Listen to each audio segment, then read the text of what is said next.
Bonjour à tous, je suis Marie-Camille Couder, je suis enseignante de physique-chimie au lycée depuis maintenant 15 ans et je pratique ce qu'on appelle le blended learning, c'est-à-dire que je fais travailler les enfants, enfin les élèves à la fois en présentiel et en distanciel.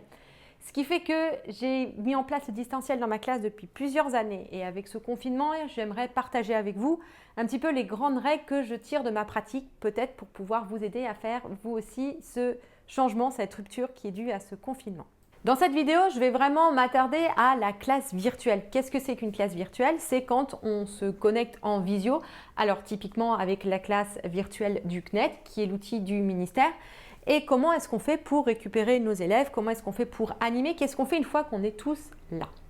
La première chose qu'on peut se dire quand on dit on se fait une classe virtuelle, on peut dire c'est cool, je vais faire la même chose qu'en classe normale. Et puis en plus, au lieu d'avoir juste 10 élèves, je vais pouvoir en avoir 500, puisque c'est la même chose, je vais faire mon cours et les gens vont suivre. Ça marche sur les formations d'adultes. Pourquoi? Parce que les gens sont motivés et qu'en plus, ils sont adultes, donc ils savent maintenir leur attention. Sur les enfants, sur les élèves qui n'ont pas vraiment le choix d'être là, qui ne voient pas forcément l'intérêt de votre matière, etc.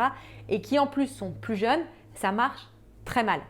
Donc, faire passer des notions en classe virtuelle, pour moi, c'est même vraiment pas la façon idéale de faire cela.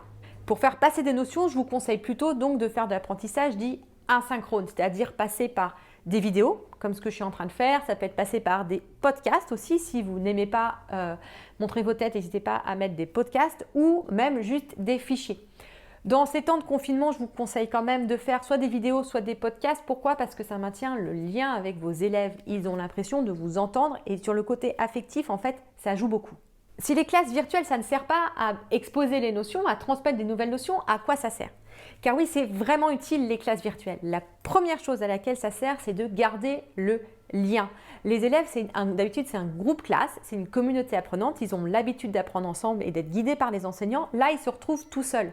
Donc, ces classes virtuelles, c'est vraiment le moment où on va pouvoir recréer ce groupe classe, même de façon un peu artificielle, pour les relancer dans l'apprentissage. Ça permet aussi de les rassurer sur là où ils en sont, regarder, et qu'ils sentent qu'ils ne soient pas tout seuls chez eux, confinés, mais qu'il y a vraiment le lien avec le prof qui continue à se faire. Un autre gros avantage de la classe virtuelle, c'est que ça sert à vérifier où en sont les élèves dans l'organisation de leur travail, où est-ce qu'ils en sont dans l'autorégulation. C'est-à-dire que souvent les élèves n'ont pas appris à travailler tout seuls et donc ils vont faire les choses que les profs demandent sans forcément prendre du recul ou sans forcément se faire un planning.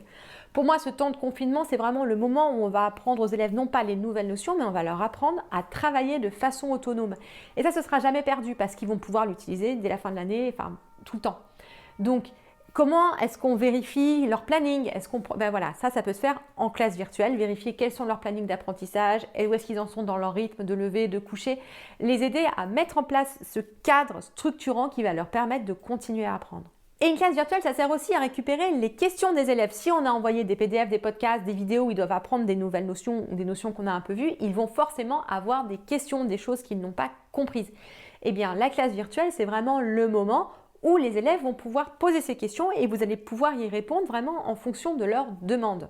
Enfin, une classe virtuelle, ça permet de créer des travaux de groupe. Si vous répartissez les élèves dans des petits groupes, on peut le faire dans la classe virtuelle du CNED, vous pouvez du coup les lancer sur des tâches un peu complexes qu'ils doivent résoudre à plusieurs et ils vont du coup interagir à 3-4 sur un problème de votre matière et ça permet de casser cet isolement dont ils ont la plupart du temps et aussi de maintenir leur attention sur la visio. Donc, ça demande un petit peu de maîtrise pédagogique, peut-être à lancer en deuxième temps si vous n'êtes pas à l'aise, mais gardez en tête que faire travailler les élèves entre eux en petits groupes, c'est extrêmement puissant.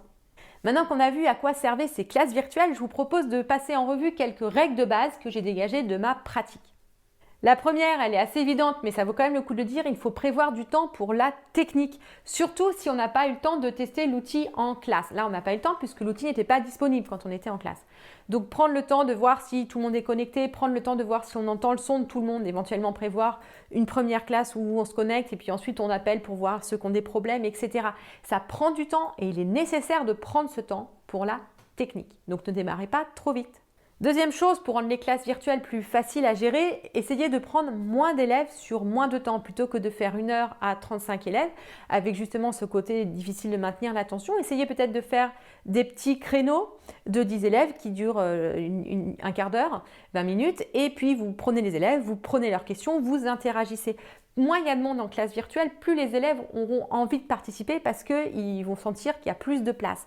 Donc n'hésitez pas à faire des durées moins longues avec moins d'élèves. Une bonne façon, je trouve, de voir si ma classe virtuelle a bien fonctionné, c'est de regarder le temps de parole du prof et des élèves. J'estime qu'une classe virtuelle qui a bien fonctionné, c'est une classe virtuelle dans laquelle le temps de parole des élèves est au minimum autant que mon temps de parole à moi, puisque ce n'est pas un moment d'exposition, c'est un moment où je prends leurs questions, etc. Donc c'est important de vérifier que tous les élèves aient pu parler et que globalement, le temps de parole des élèves est important.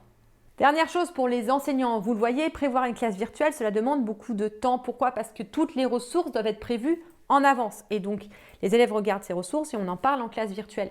Ça veut dire qu'il faut falloir prévoir toutes ces ressources, prévoir ces cours, ces vidéos, ces podcasts. Peut-être qu'on ne les a pas encore, peut-être qu'il va falloir les créer, etc. Ce qui fait que ça rajoute, en fait, un nombre d'heures de travail qui peut être beaucoup, qui peut être vraiment conséquent. Donc, ça va vous donner du travail en plus. Or, vous êtes peut-être coincé avec vos enfants, etc. Ce n'est pas forcément évident à gérer. Donc, on vous rappelle, ce n'est pas un sprint, c'est un marathon, donc il va falloir tenir sur la durée. Donc, n'hésitez pas à ralentir le rythme de progression de votre programme. Prenez plus de temps et il va falloir que de toute façon, les élèves vont apprendre d'autres choses. Ils vont apprendre, par exemple, à travailler tout seul. Et ça prend du temps. Donc, ralentissez le rythme pour vous laisser le temps de mettre en place vos ressources, de mettre en place les choses bien. Il vaut mieux en faire moins et le faire mieux et tenir sur la durée que de se précipiter pour faire quelque chose qui ne sera pas forcément adapté et qui en plus vous épuisera vous.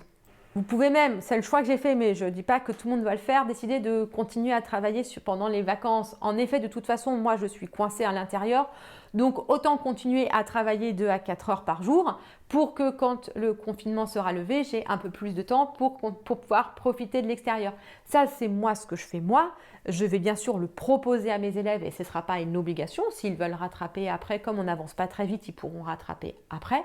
Et c'est bien sûr quelque chose que c'est à vous de décider ce que vous voulez faire ou pas. Mais en tout cas, voyez bien que la perception qu'on a du temps et la perception des deadlines et des choses comme ça sont extrêmement modifiées par le confinement. Donc, il faut vraiment inventer des nouvelles façons de faire plutôt que d'essayer de refaire ce qu'on a l'habitude de faire avec les moyens technologiques.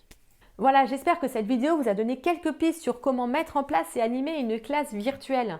Si vous avez des questions, n'hésitez pas à le mettre en commentaire. Si vous pensez que ma vidéo peut aider des enseignants, n'hésitez pas à la partager. Et enfin, si vous le souhaitez, je suis en train encore d'écrire un guide avec quelques bonnes pratiques. N'hésitez pas à vous inscrire pour que je puisse vous envoyer ce guide. Je vous souhaite à tous un bon confinement. Prenez soin de vous et de vos enfants et restez chez vous.